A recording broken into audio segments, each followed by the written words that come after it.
بسم اللہ الرحمن الرحیم۔ شروع اللہ تعالیٰ کے بابرکت نام سے جو بڑا مہربان اور نہایت رحم فرمانے والا ہے۔ ہم کچھ دنوں سے حضرت ابراہیم علیہ السلام کا ذکر کر رہے ہیں اور آج اس سلسلے کا پارٹ 13 ہے، اور پارٹ 12 میں نے آپ کو بتایا تھا بادشاہ ملعون نے جب دست درازی کی تو اس کا کیا شروع ہوا، اور بادشاہ ملعون نے کتنی بار عہد شکنی کی،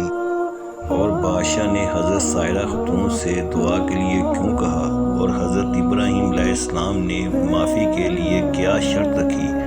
اور بادشاہ نے حضرت سائرہ خاتون کو کیا تحفہ دیا، اور راستے میں حضرت سائرہ خاتون نے حضرت ابراہیم علیہ السلام سے کیا کہا۔ ان سب باتوں کا جواب میں آپ کو پارٹ 12 میں بیان کر چکا ہوں، اور اب پارٹ 13 میں حضرت ابراہیم علیہ السلام کے آگے کے حالات اور واقعات بیان کروں گا۔ جب حضرت سائرہ خاتون نے اپنا احوال بیان کرنے لگی تو حضرت ابراہیم علیہ السلام نے فرمایا، اے سائرہ خاتون، تم خاطر جمع رکھو،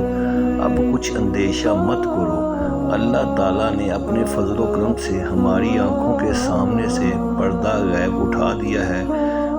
جو باتیں تم پر گزری تھی مجھ پر سب ظاہر ہو جاتی تھیں، اور جو تم کوئی کہتی تھی سو وہ میں دیکھتا اور برابر سنتا تھا۔ بعد اس کے سائرہ خاتون نے بی بی ہاجرہ کو حضرت ابراہیم علیہ السلام کی خدمت میں دے دیا۔ یہاں ایک سوال ہے، یعنی باوجود اس کے جناب سرور عالم حضور اکرم صلی اللہ علیہ وآلہ وسلم کے درجے اور حضرت ابراہیم علیہ السلام کے درجے میں زمین و آسمان کا فرق ہے، بس اس میں کیا راز ہے کہ جب منافقوں اور کافروں نے حضرت عائشہ صدیقہ رضی اللہ عنہا کے درمیان سے پردہ نہ اٹھایا بلکہ حضرت عائشہ صدیقہ رضی اللہ عنہا کی تہمت اور پاک دامنی کی خبر دی؟ اس کا جواب یہ ہے کہ اگر حق تعالیٰ عز و جل مابین ان کے پردہ نہ رکھتا تو حضرت عائشہ صدیقہ رضی اللہ عنہا کو رسول خدا حضور اکرم صلی اللہ علیہ وآلہ وسلم دیکھتے تو اس وقت منافق لوگ حضور اکرم صلی اللہ علیہ وسلم پر طعنا کرتے اور کہتے کہ حضور اکرم صلی اللہ علیہ وآلہ وسلم بھی اپنی بیوی حضرت عائشہ صدیقہ رضی اللہ عنہا کے عصمت کے حال سے آگاہ تھے، لیکن باوجود اس کے ان کے حال کو ظاہر نہیں کیا گیا، اور خداوند قدوس کو یہ منظور تھا کہ حضرت عائشہ صدیقہ رضی اللہ عنہا کی عصمت کو بذریعہ وحی آسمان سے ثابت اور تصدیق کر دے، تاکہ ام المومنین پر جنہوں نے تہمت لگائی تھی وہ جھوٹے اور ذلیل ہوں، اور منافق پھر ان پر کسی قسم کا کوئی طعن نہ کر سکے۔ اور حضرت ابراہیم علیہ السلام کے سامنے سے اللہ تعالیٰ نے پردہ اٹھایا اور کہا، اے ابراہیم، تو اپنی بیوی کو بچشم خود دیکھ لے، اور جناب رسول خدا حضور اکرم صلی اللہ علیہ وآلہ وسلم کو فرمایا، اے سید عالم، غیب میں خود حضرت عائشہ صدیقہ رضی اللہ عنہا کا نگہبان ہوں۔ بس ان دونوں کے درمیان از روئے مرتبہ اتنا فرق ہوا کہ حضرت سائرہ خاتون کے نگہبان حضرت ابراہیم علیہ السلام خلیل اللہ تھے، اور ام المومنین حضرت عائشہ صدیقہ رضی اللہ عنہا کے پاسبان رب العالمین تھے۔ الغرض حضرت ابراہیم علیہ السلام شہر مذکورہ سے نکل کر بیت المقدس کی طرف چلے گئے، جس کو فلسطین بھی کہتے ہیں۔ جب حضرت ابراہیم علیہ السلام بیت المقدس میں پہنچے تو حضرت جبرائیل علیہ السلام آئے اور آ کر فرمانے لگے، اے حضرت ابراہیم علیہ السلام، زمین کی طرف جتنا دیکھو گے اتنا ہی فائدہ ہوگا۔ جب حضرت ابراہیم علیہ السلام نے زمین کی طرف دیکھا تو اس جگہ سے آب رواں جاری ہو گیا۔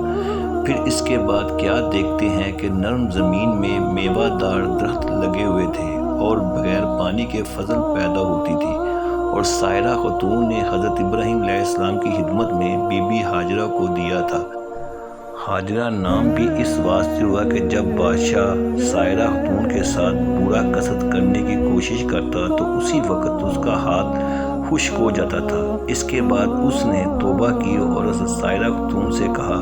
کہ میرے پاس ایک خادمہ ہے، آپ اس کو اپنی خدمت میں لے جائیے، کہ جس وقت میں اس سے برا قصد کرنے کی کوشش کرتا تھا تو اسی وقت ہی میرا ہاتھ ایسا ہی خشک ہو جاتا تھا۔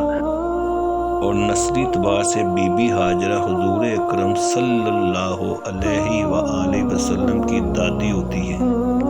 اور ان ہی کے بدن سے حضور اکرم صلی اللہ علیہ وآلہ وسلم کی نسل منسوب ہے۔ بس حضرت ابراہیم علیہ السلام نے شہر مذکورہ میں قیام کیا اور عمارتیں بنائیں، اور روایت ہے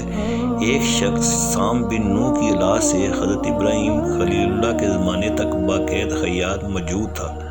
چنانچہ انہوں نے حضرت ابراہیم علیہ السلام کے ساتھ مل کر ملک آباد کیا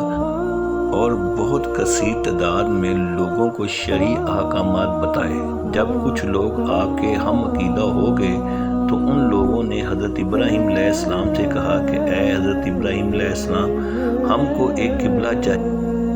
تاکہ ہم سب لوگ اس کی طرف متوجہ ہو کر خدا کی عبادت کیا کریں۔ یہ گفتگو حضرت ابراہیم علیہ السلام کی اپنی قوم سے ہو رہی تھی۔ آج میں اس سلسلے کا یہیں پر اختتام کرتا ہوں۔ کل انشاءاللہ تعالی حضرت ابراہیم علیہ السلام کی شخصیت کے بارے میں یہیں سے گفتگو شروع کریں گے۔ میری دعا ہے کہ اللہ تعالیٰ میری اور میرے سننے والوں کی ان نیک بندوں کے صدقے بخشش فرما دے، آمین ثم آمین۔ آخر میں میرے سننے والوں سے گزارش ہے کہ درود پاک پڑھ لیں، صلی اللہ علیہ وآلہ وسلم۔ شکریہ۔